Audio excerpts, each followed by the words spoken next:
But I'm like, bro, you bought 500 of them. Right.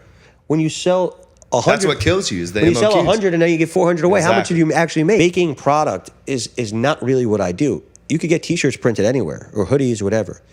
It's the white glove service. Sitting with you in all 10 or 8 of your locations, saying, "I'll make customized stuff. Give me the core logos, but I'll customize it for each location. I'll talk to them on the phone." You're going to give merchandising help for 50 pieces? Yes. And people are like, "Thank you so much for calling. Thank you so much for helping me." I said, "Guys, I told you I'm not a printer. I actually don't own the factory. Right. I don't own the blanks. I don't own anything, actually. It's all connecting the dots. It's that Where have you been, man? You're holding out on me. Maybe I needed you like 5 years ago, my man. Maybe I should promote it more. Yeah. That's the thing. But, in an industry, too, it's funny where... I'm telling you, it's needed. So the one thing when I had Ann Mullen on for Solid Core, when we got to the apparel section, she was like, "Shoot me now." Because that's anybody that's not in apparel and is trying to do it as supporting, marketing and maybe selling it at the gym, it's a disaster. Well, what's interesting is whether it's a gym or it's even a big department store, what makes Zara so successful is their supply chain. They buy super close. They buy 6 weeks out. They buy very few units and they replenish So if you tell me right now, "Oh, Eddie, $12.50 for this T-shirt, I could get it for $8. In my model, you could buy 12, and when you're sold out, you reorder them. There's no risk. Oh, I could have a website with I have for all the franchises. You could put every one of these jerseys up there, but no one bought that, but you don't own it. Right. If one guy in Kansas wants that, let him buy 10 of them, and then you get your cut. It's like, really? Yes. Inventory is the death. The death. And I'll say, I'm really mad at you right now. Well, you've been you won't be the first bro. person. And I said this is why Ann's smart. She realized she could make more money taking this and putting a reformer there than putting T-shirts. Yeah. So it should be a cash flow positive revenue stream or a break even. It should not be a negative. Yes. And it should not. You're going to hire someone that's going to convince you to make all this cut and sew stuff? No. I mean, some people could do it, but for the 90% of facilities, hell no. Yeah. No, I've done it. Disaster. The stuff was awesome, but I'm sure it was. But it was just too much.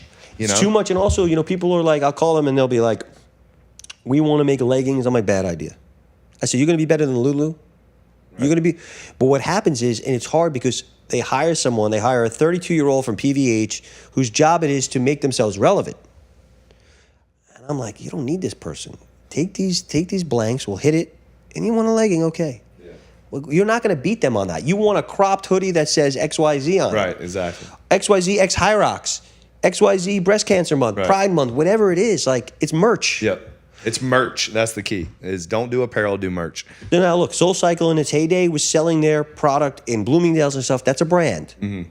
I don't know if they still do that. That's a brand. But again, the vast majority of people, I would not recommend that. Yeah. It's too hard. Right. It's not your business. Yeah, exactly. It's not your business. Same way I'm not opening gyms. I don't know how to build out this facility. You're gonna go to China or India and start making clothing? It's hard. Here's the truth. Most people are walking around chronically dehydrated, and the water they're drinking to fix it is actually working against them.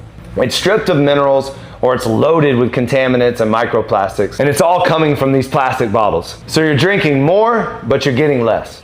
So my team and I, we fixed that. We created No Days Off Premium Water. We take it through an 8-step reverse osmosis process. It comes out contaminant-free, PFAS-free, microplastic-free.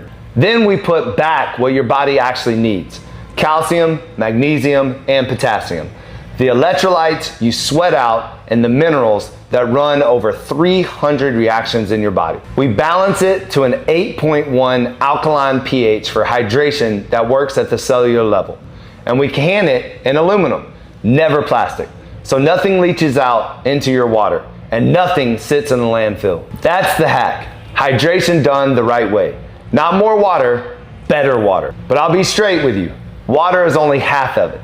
The other half is showing up and doing the work. No days off. That's the whole reason this brand exists. So here's what I want to do for you. If you're local to, or even just visiting, Nashville or Miami, I want to give you a free workout at Legacy. On us, no catch. You come in, you train with our team, you feel what No Days Off is all about. So if you're serious about your health, and you're anywhere near Nashville or South Florida, come see us. Book a free session at legacyfit.com. Walk into Legacy and tell us the big dog sent you. We'll take care of the rest.